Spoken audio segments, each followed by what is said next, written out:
our American Legion youth programs. In 1977, as a senior at Columbus North High School, he won the American Legion Department of Indiana Oratorical Contest.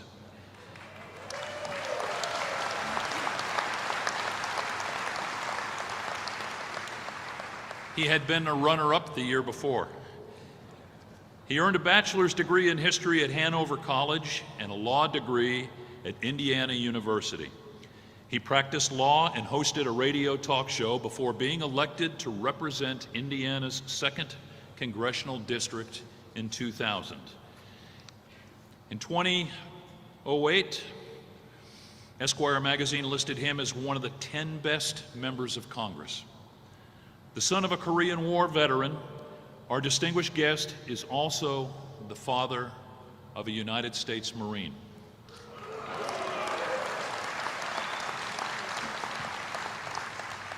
He's a strong supporter of the Second Amendment and religious freedom.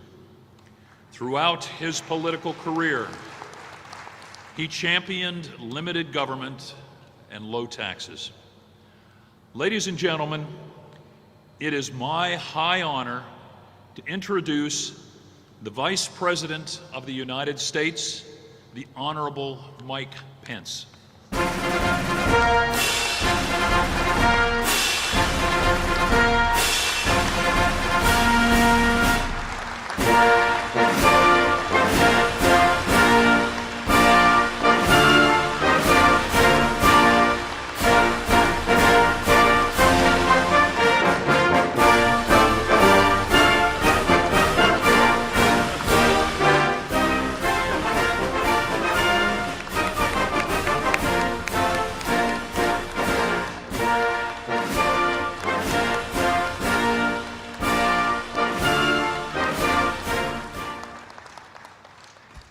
National Commander Brett Reistad, National Adjutant Dan Wheeler, distinguished guests, but most of all of you members of the American Legion who've worn the uniform of the United States of America, it is great to be here with you in the city of Indianapolis at the 101st National Convention of the American Legion. Starting a new century of leadership. And let me say what an honor it is to be able to welcome so many of you here to the Hoosier State and to be back home again in Indiana. I'm proud to say got some Hoosiers in the house. I'm awfully proud to stand with all of you. The American Legion is the largest and most influential veterans organization in America, and it's headquartered right here in Indiana.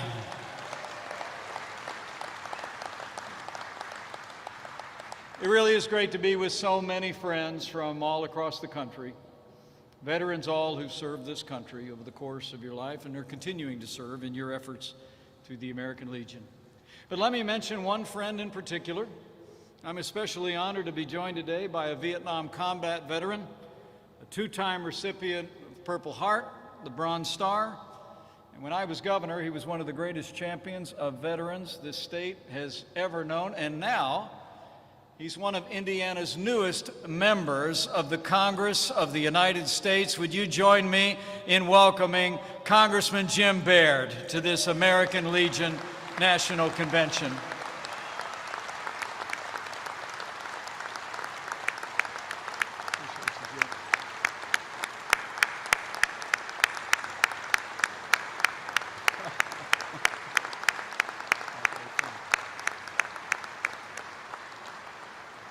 What a great American. And speaking of friends of mine, allow me to bring greetings from another friend of mine, who, when I told him that I was headed here to see all of you people today, I think he sounded just a little bit jealous. He is a champion of the men and women of our armed forces and their families. He is a champion of the veterans of the United States of America, and I bring greetings from our nation's Commander-in-Chief and the 45th President of the United States of America, President Donald Trump.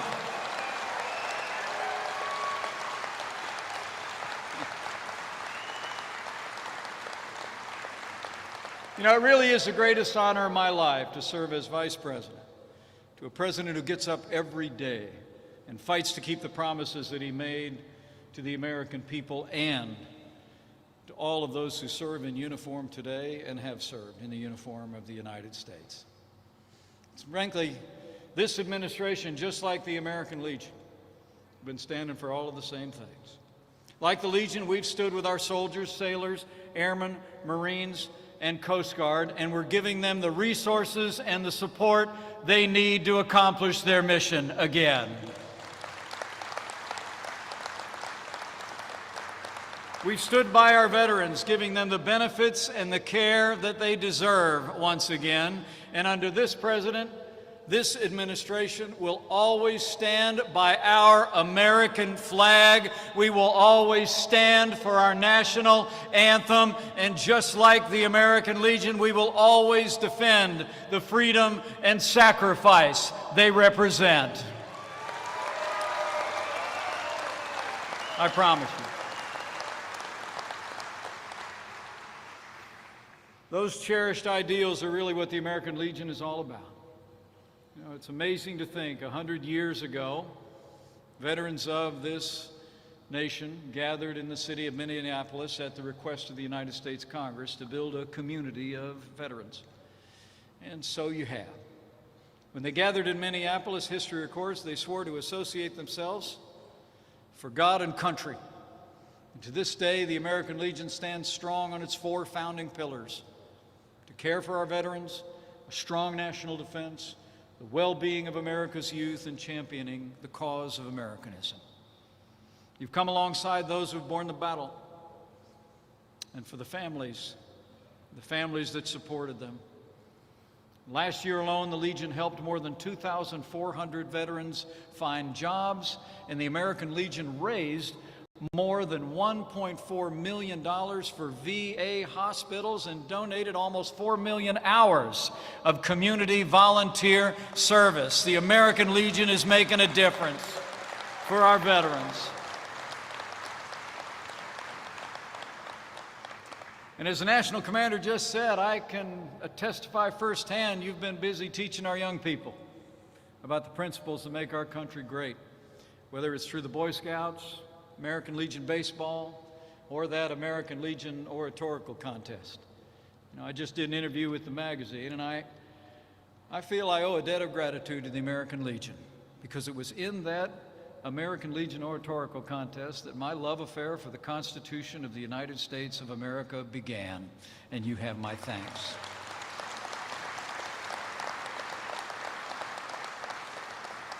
The truth is, looking out at all of you and all of the distinguished leaders gathered on this stage, I know you come from the rest of us, but make no mistake about it.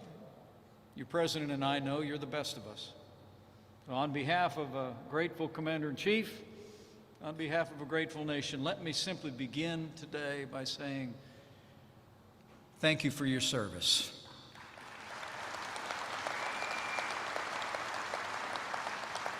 We'll always be grateful. The American Legion is not only filled with members who've dedicated your lives to serving this country, first in uniform and now standing alongside our veterans, but this organization has also lent your voice to the cause of the American veteran throughout the land. And I'm here to tell you, I've been serving alongside him now for a little more than 2.5 years. American veterans have a champion in President Donald Trump.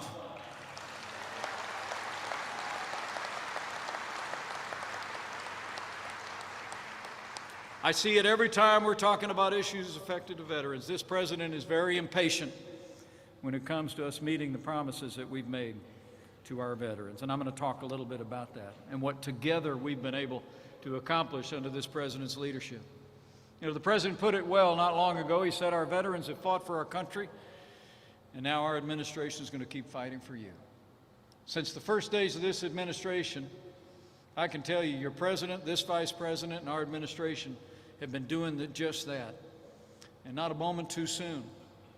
The truth is, 3 short years ago, years of budgetary neglect combined with ever-growing foreign commitments was sapping the strength of our men and women in uniform today, challenging their morale. Scandal after scandal at the VA revealed a cold indifference to the fate of our veterans. But under President Donald Trump, those days are over.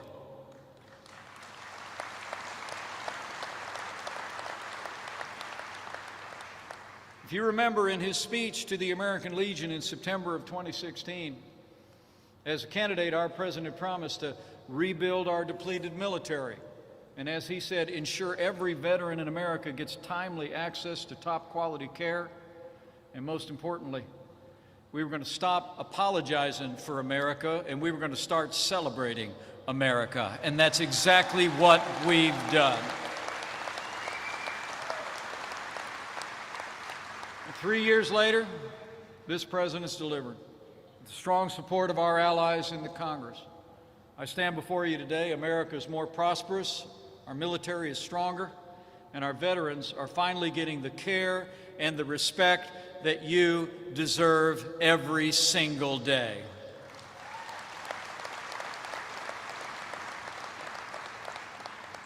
You know, as the father of a United States Marine, I couldn't be more proud to serve alongside a president who cares so deeply about the men and women of our armed forces and their families.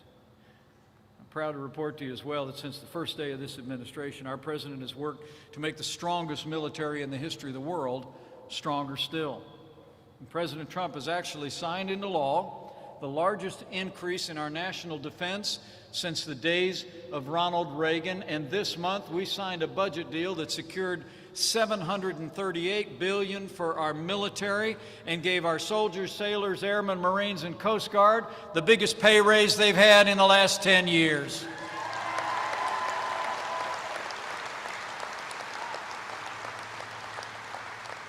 With that renewed investment, our Army will have nearly 300 new M1 Abrams tanks. The Navy will deploy the most advanced class of aircraft carriers in history. The Air Force will have hundreds of brand new Joint Strike Fighters, the F-35. And tomorrow, the President will install four-star General John Raymond as the first commander of U.S. Space Command, and very soon we will stand up the sixth branch of our armed forces. The United States Space Command will be here soon.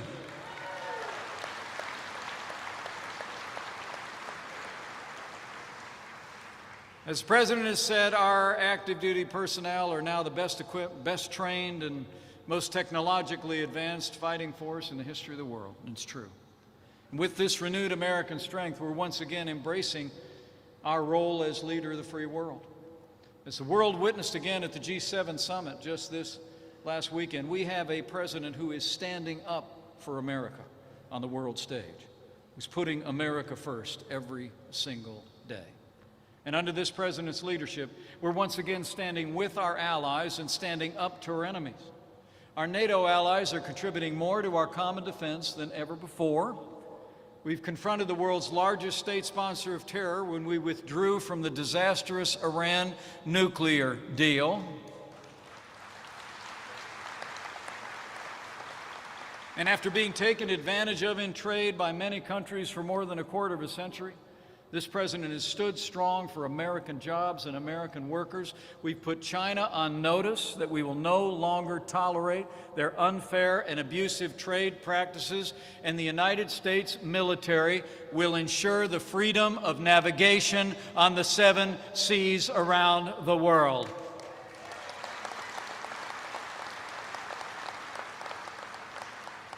And as we all know, we've taken the fight to radical Islamic terrorists on our terms, on their soil. You know, 5 years ago, the so-called ISIS caliphate actually controlled nearly 35,000 square miles in Syria and Iraq. They subjected 5 million people to unspeakable barbarism and oppression. But today, thanks to the courage of our armed forces and the leadership of our commander-in-chief, earlier this year, the last inch of territory controlled by the ISIS caliphate was captured.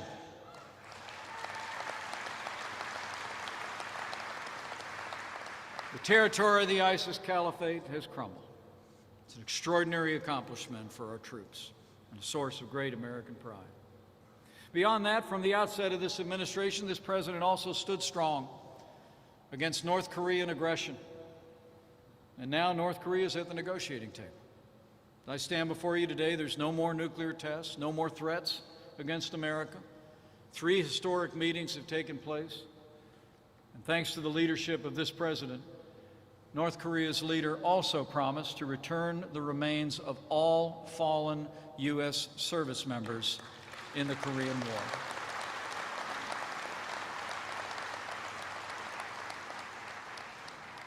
And I have to tell you, the national commander mentioned that I'm not only the father of a Marine, but I'm the son of a Korean combat veteran. And I have to tell you, I told the president this. He never gave me any greater honor than when he allowed me to represent him when the remains of the first 55 soldiers returned to American soil in Hawaii in July of last year. Watching those 55 small flag-draped caskets come off the plane was an extraordinary experience. We brought back our heroes, and there's more to come. We received then word that the very first soldier that was identified was Army Master Sergeant Charles H. McDaniel of Vernon, Indiana. And now the Master Sergeant is resting at home, where he belongs.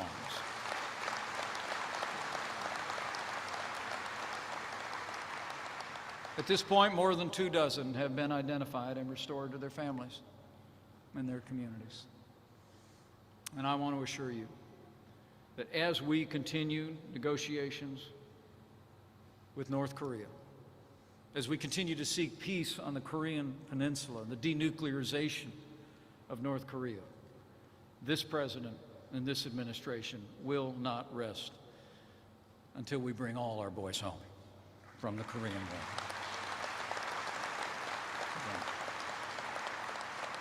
So we've been rebuilding our military, restoring the arsenal of democracy, and renewing American leadership on the world stage. But as President Trump has said, as we take care of those serving today, just like the American Legion, our administration is equally committed to taking care of every warrior that returns home as a veteran. In this White House, let me be clear, this president and this administration know veterans' benefits are not entitlements. They are the ongoing compensation that was earned in the uniform of the United States of America.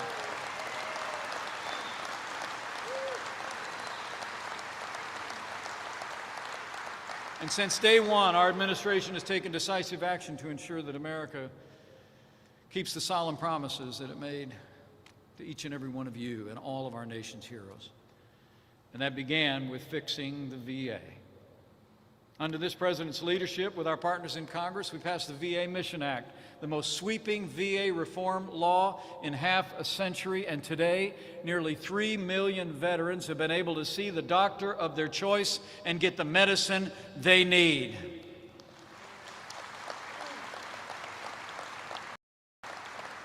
The president also signed the VA Accountability and Whistleblower Protection Act to ensure that our veterans receive the highest quality of service in the VA system. And today, I'm pleased to report that under this administration, we've fired more than 7,000 VA employees for negligent behavior. The era of abuse at the VA is over. We're not going to put up with it anymore.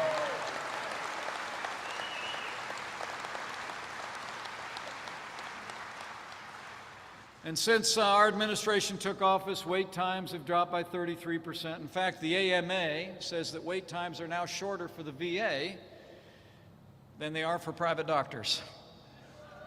And that's just how it should be for our veterans.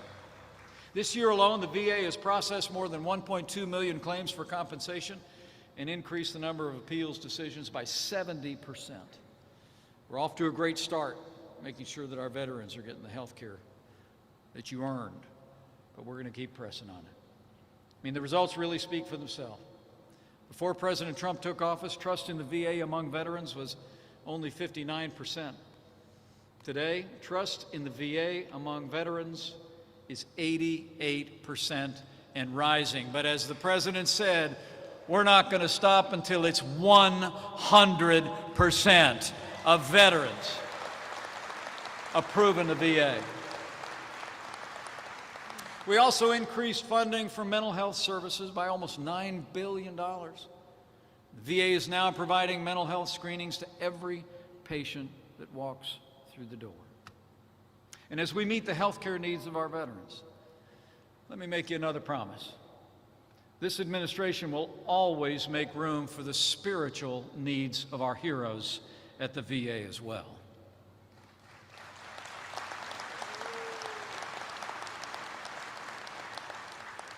You might have heard even today that there's a lawsuit to remove a Bible that was carried in World War II from a missing man table at a VA hospital in New Hampshire. There's a lawsuit underway. It's really no surprise because under the last administration, VA hospitals were removing Bibles and even banning Christmas carols in an effort to be politically correct. But let me be clear. Under this administration, VA hospitals will not be religion-free zones. We will always respect the freedom of religion of every veteran of every faith. And my message to the New Hampshire VA hospital is, the Bible stays.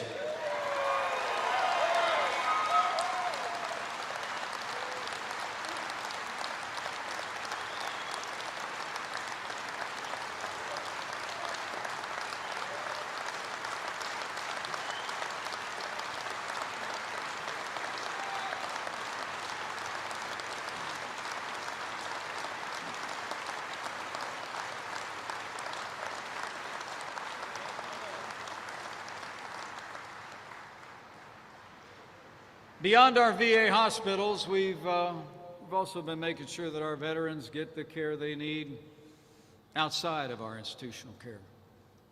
We've actually found permanent homes for nearly 30,000 homeless veterans. There should be no homeless veterans in America. We've put an end to this scourge in at least 76 communities in 3 whole states. We've expanded the GI Bill so that veterans can get up to $24,000 to attend the college of their choice at any point in their careers. And just 2 weeks ago, President Trump directed the Department of Education to eliminate every last penny of student debt owed by permanently disabled veterans.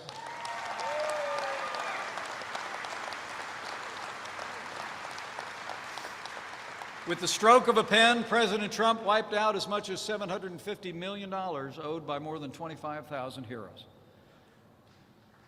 And he couldn't have been more right. He couldn't have been more right when he said that our heroes should not have to pay to live their dreams after they've paid so much for the American dream.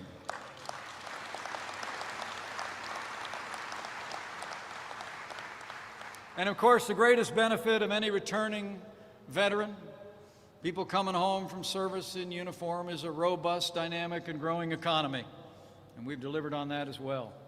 This president has taken decisive action to reignite the engine of opportunity so that when America's warfighters return to civilian life, they have an abundance of opportunities to earn a good living and pursue their dreams. From early in this administration, we went right to work. After the slowest economic recovery since the Great Depression, where in the last 8 years, our economy only grew by 2%. This president, our administration, went to work with Congress and we cut taxes across the board for working families and businesses. We rolled back red tape. We cut more red tape in the first 2 years than any president in American history. We unleashed American energy so that next year America will be a net exporter of oil and natural gas for the first time in 70 years. And we fought for trade deals that put American jobs and American workers first. The result, for our veterans coming back in the workforce, and for every American since Election Day, businesses large and small have created more than 6 million new jobs. The unemployment rate has fallen to a near 50-year low. The unemployment rate among veterans has fallen by nearly 40%. And under our administration, veterans' unemployment has reached the lowest level in nearly 20 years. Our veterans are working again and finding jobs. In fact, veterans' unemployment is now lower than even the national average. It's incredible. And to those of you that have a friend, a family member, or a veteran looking for work, you might remind them, there's actually more job openings in America today than there are people looking for work. Never a better time to come back and go to work in this country. And over the past 3 years, with the strong support of the American Legion, our administration we've replaced weakness with vigor, doubt with confidence, and neglect with compassion and the care of the American people. Together, we're forging a new future of American strength. And together, we're making America strong. We're making America secure. We're making America great again.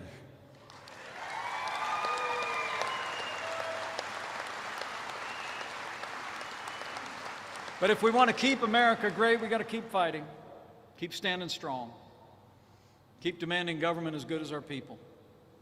I promise you we will. We're going to keep fighting also for all the ideals that the American Legion has held dear and held up since your founding more than a century ago. The ideals that are the essence of Americanism, expressed in our Declaration that recites that we're endowed by our Creator with certain inalienable rights, endowed by our Creator with life, liberty, and the pursuit of happiness. The ideals that are enshrined in our glorious Constitution that all of you in this room put on the uniform to defend. And I promise you those rights, God-given liberties enshrined in our Bill of Rights, I promise you, this President, this Vice President, and all of the 140 judges that we have seen appointed to our federal courts at every level are going to uphold all those liberties, from the freedom of speech to the freedom of religion to the Second Amendment right to keep and bear arms.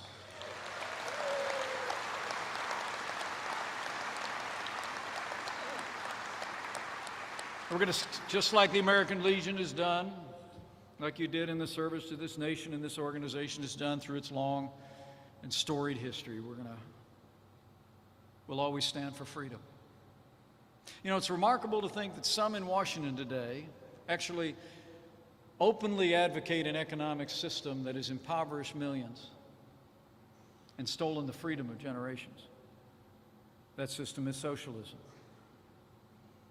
But as those of you who have fought to defend our freedom know well, it was freedom, not socialism, that gave us the strongest and most prosperous nation in the history of the world. It was freedom. It was freedom, not socialism, that ended slavery, won 2 world wars, and stands today as a beacon of hope for all the world. So in the weeks and months ahead, I say to all of my friends here at the American Legion and all those looking on around the country, the days that lie ahead, we must say with one voice, as President Trump said in his State of the Union address, America will never be a socialist country.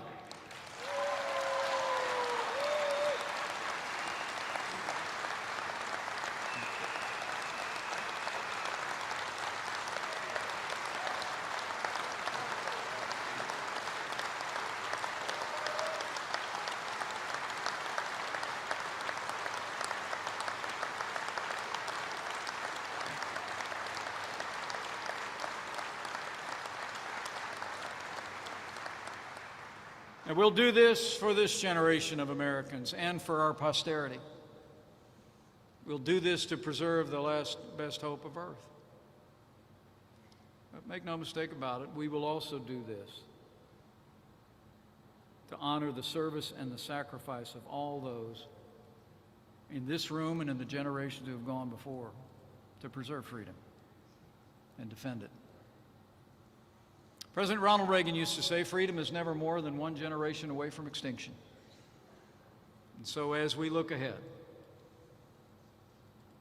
let me remind you, we can't just settle to win the next election. We've got to win the next generation.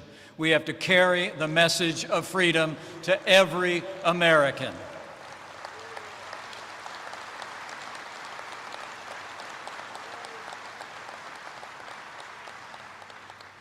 Because we have to remember, as all of you know better than me, the price that was paid for freedom.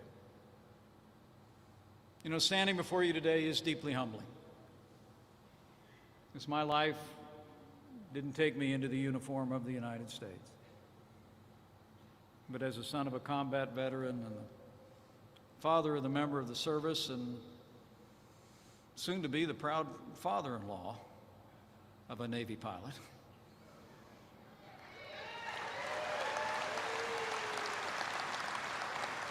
my daughter just got engaged. It's an honor to be before you today and to be among those in my family who answered the call that you answered. All of you did your part. The truth is, through your work in the American Legion, you're still doing it. But now more than ever, we need your commitment to support our men and women in uniform today, to stand by those who had borne the battle and their families. Now more than ever, we need you to stand with all of those who are willing to stand up for the ideals that have always been synonymous with the American Legion. Ideals at the very heart of the American way of life. Ideals you fought to defend, and that many defended at the cost of their very lives. As men and women of the American Legion know, freedom isn't free. It's bought at a price and has been defended with the dearest price of all.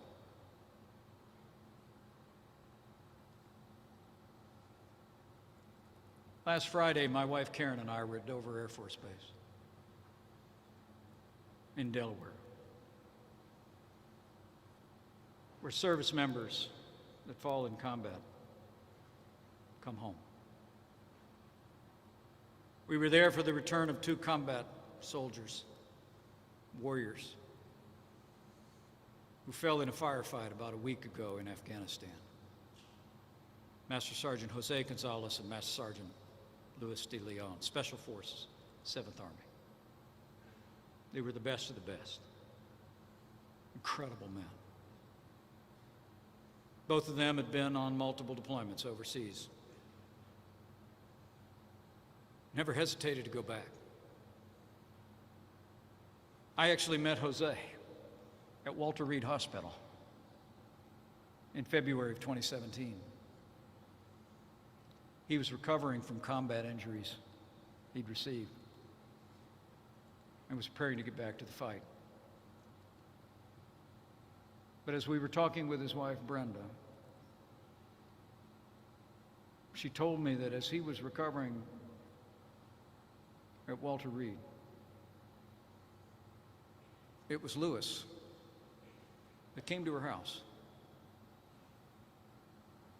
And he said to her that Jose was going to be fine, and that when he returned to the fight, she shouldn't worry. Because he said, I'll never leave him.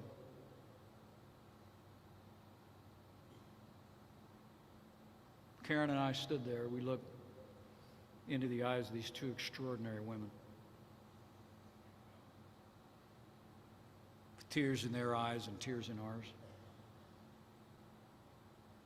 And as I watched the 2 flag-draped coffins come off that aircraft together,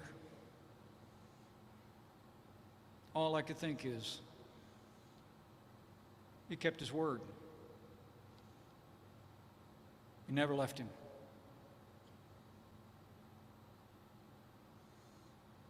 They both went back into the battlefield together, and from there to eternity. And today their earthly remains are home. But I promise you, this nation will never forget or fail to honor the service and sacrifice of Master Sergeant Jose Gonzalez and Master Sergeant Luis de Leon.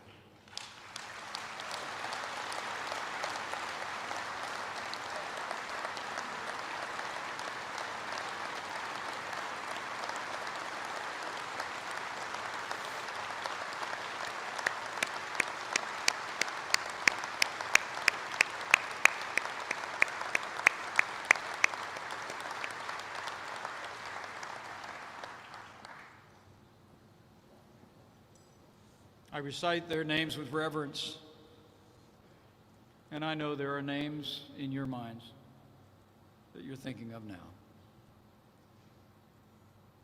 We remember them.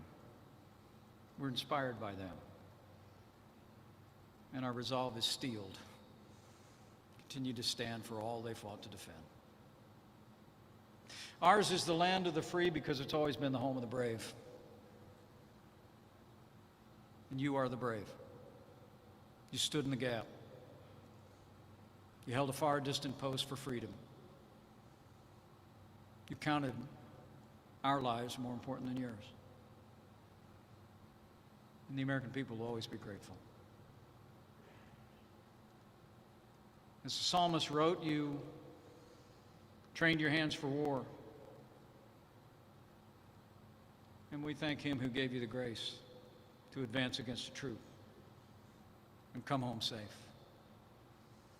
to serve all of those who also serve. So thank you for your service. Thank you for your courage. Thank you for doing your part in uniform and everyday sense, to stand by our military and to stand for our freedom, doing your part to preserve this last best hope of earth for ourselves, our children, and our children's children. May God bless the American Legion, the entire Legion family. May God bless the men and women of our armed forces. May God bless America. Thank you all very much.